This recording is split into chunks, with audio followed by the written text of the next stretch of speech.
Hello बच्चों, आप लोग कैसे हैं। आशा हुआ कि आप लोग अच्छे ही होंगे। तो पहले वीडियो में एक्सरसाइज 1.1 क्लास 10वीं का 1 से 3 तक हल कर चुके थे। आज हम लोग 4 का हल करेंगे। तो चलिए क्वेश्चन नंबर 4 का हल करते हैं। बोल रहा है HCF नो दिया गया है। इसमें बच्चों फर्स्ट पहली संख्या और दूसरी संख्या का HCF नो दिया है और LCM ज्ञात करने के लिए बोल रहा है। तो चलिए हम क्वेश्चन नंबर 4 हल करते हैं। यहाँ पर लिखेंगे क्वेश्चन नंबर 4 का हल। एक सूत्र होता है LCM बराबर, लिखेंगे पहली संख्या गुने दूसरी संख्या बटा HCF लिखेंगे। यहाँ पर बच्चों पहली संख्या दिया गया है 306 दिया गया है, गुने दूसरी संख्या दिया गया है 657 दिया गया है और HCF यहाँ दिया गया है 9 दिया गया है।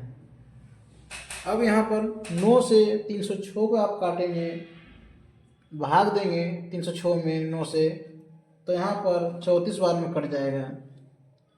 अब यहाँ गुना करेंगे 34 गुने 657 में, तो यहाँ पर आएगा 22338 22,338 यहाँ पर आंसर 4 का मिला।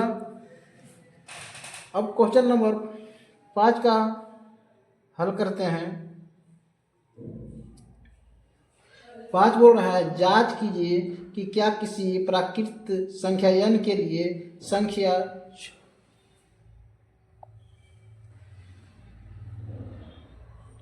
क्वेश्चन नंबर 5 बोल रहा है जांच कीजिए कि क्या किसी प्राकृत संख्या n के लिए संख्या 6 पर पावर n 0 पर समाप्त हो सकती है। तो यहाँ पर हल करेंगे, लिखेंगे हम जानते हैं कि कोई संख्या 0 पर समाप्त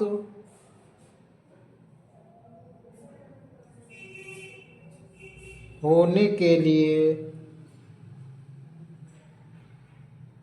उसका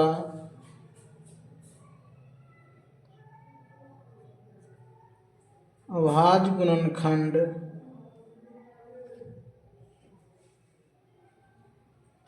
कम से कम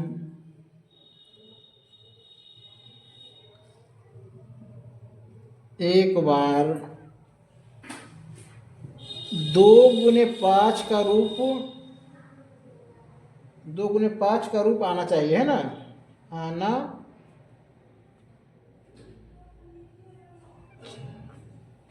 चाहिए, है बच्चों। 0 पर कोई भी संख्या 0 पर समाप्त होने के लिए उसका जब अभाज्य गुणनखंड कीजिएगा तो 2 गुने 5 के रूप में आना चाहिए। तो इसलिए हम यहाँ पर लिखते हैं 6 का अभाज्य गुणनखंड करते हैं, तोड़ते हैं 6 को, तो 2 गुने 3 के रूप में टूटेगा। तो हम यहाँ लिख सकते हैं, क्योंकि यहाँ 2 गुने 5 के रूप में यहाँ 6 को गुणनखंड किए तो प्राप्त नहीं हुआ, इस रूप में नहीं आया। तो यहाँ पर हम लिख सकते हैं अतः 6 का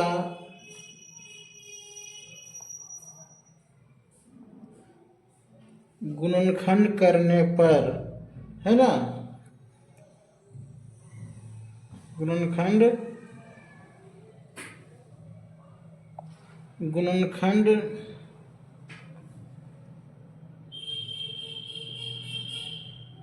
करने पर 2 गुने 5 का रूप नहीं है ना। तो हम कह सकते हैं अर्थात यह कभी भी 0 पर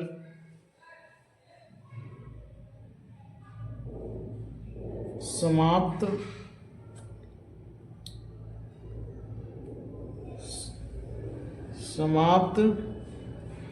नहीं हो सकती है।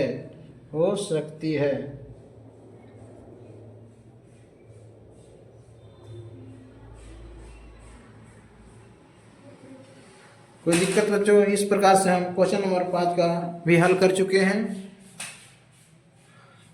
अब हम अगला क्वेश्चन नंबर 6 का हल करते हैं।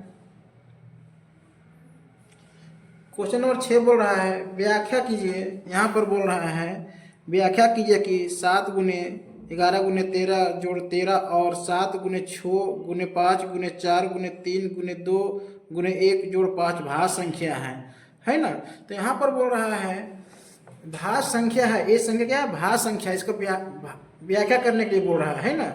तो पहले नंबर बच्चों हम भाज्य संख्या किसे कहते हैं उसको जानना जरूरी होता है।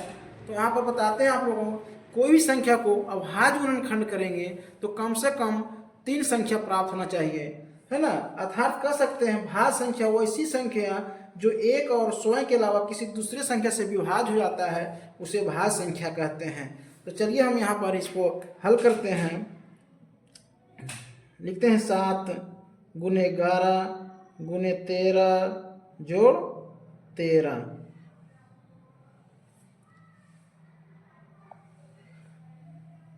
और लिखते हैं 7 गुने 6 गुने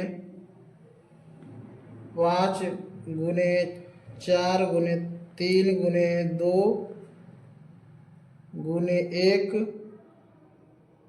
जोड़ 5 लिखते हैं। यहाँ पर थोड़ा सा 1 सेकेंड।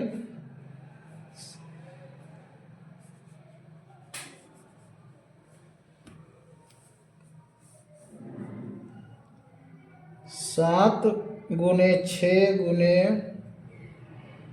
5 गुने 4 गुने 3 गुने 2 गुने 1 जोड़ 5 दिया गया है। अब देखते हैं यहाँ पर इस संख्या में क्या कॉमन है। तो यहाँ पर देख रहे हैं 13 को कॉमन ले लेते हैं। 13 को कॉमन लेंगे तो 7 गुने 11 जोड़ 1, 13 क्योंकि कॉमन ले लिए, यहाँ पर ये संख्या बचा। अब हम लिखेंगे 13 11 गुने 7 करते हैं, जब 7 गुने 11 करते हैं तो 77 होता है प्लस 1। 13 गुने 77 जोड़े 1 78 हुआ, है ना। आप लोग बोलेंगे सर आपने बोले कि 3 संख्या मिलेगा तो भाज्य संख्या कहेंगे, लेकिन आप इसमें 1 को गुना कर सकते हैं, कोई दिक्कत कोई फर्क नहीं पड़ेगा 1 गुना करने पर। अब इसको हम देखते हैं इसमें कॉमन क्या है ना। तो यहाँ पर देख रहे हैं 5 2 बार आया, तो यहाँ पर 5 को कॉमन ले लेते हैं। यहाँ बचेगा 7 गुने 6 गुने 4 गुने 3 गुने 2 गुने 1 जोड़ 1।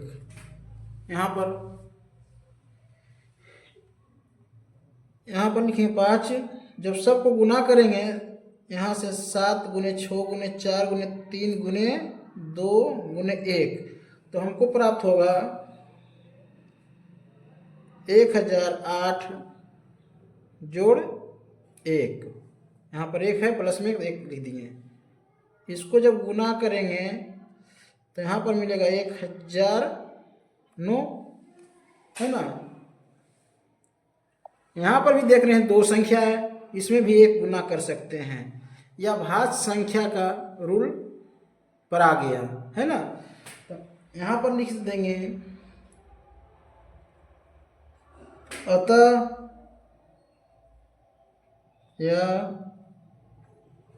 भाज्य संख्या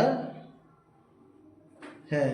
इस प्रकार से बच्चों क्वेश्चन नंबर 6 का भी हल कर चुके हैं। अब क्वेश्चन नंबर 7 देखते हैं, 7 को हल करते हैं। क्वेश्चन नंबर 7 बोल रहा है, किसी खेल के मैदान के चारों ओर एक वृत्ताकार पथ है। इस मैदान का एक चक्कर लगाने में सोनिया को 18 मिनट लगते हैं, जबकि इसी मैदान का एक चक्कर लगाने में रवि को 12 मिनट लगते हैं।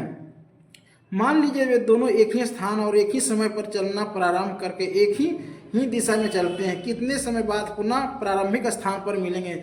इस प्रकार से बच्चों अगर क्वेश्चन रहे तो मिनटों में आप हल कर सकते हैं, क्योंकि यहाँ पर वृत्ताकार पद दे दिया है। जब वृत्ताकार पद दिया रहे तो इसको हम एलसीएम निकाल लेंगे। फटाक से वृत्ताकार जहाँ देखें वहाँ एलसीएम फटाक से निकाल लेंगे और हल कर देंगे। तो चलिए हम यहाँ पर दिया गया है 18 मिनट शून्य टाइम लेता है और अभी जो है 12 मिनट लेता है। इसको एलसीएम निकाल लेते हैं। यहाँ पर 2 से लगाते हैं, 2 से लगाएंगे 18 में तो 9 बार में कटेगा, 2 से भाग देंगे 6 में 12 में तो 6 बार में कटेगा। यहाँ पर हम 3 से लगाते हैं, 3 बार में कटेगा, 3 तिया 9, 3 दूनी 6। अब हम यहाँ पर एलसीएम लिखेंगे 2 गुने 3 गुने 3 गुने 2, और जब गुना आप कीजिएगा 2 तिया 6, 6 तिया 18, 18 दूनी 36। अब 36 घंटा आया कि मिनट आया, क्वेश्चन में देखना पड़ेगा। बच्चों ध्यान से आप लोग पढ़िएगा, यहाँ क्वेश्चन में मिनट में दिया गया है तो यहाँ पर 36 मिनट लिखेंगे। इस प्रकार से बच्चों क्वेश्चन नंबर 7 भी हल कर चुके हैं। अगर वीडियो इस प्रकार से क्वेश्चन नंबर 7 का भी हल कर चुके हैं। अगर वीडियो पसंद आए सब्सक्राइब करें, लाइक करें, कमेंट करें। धन्यवाद।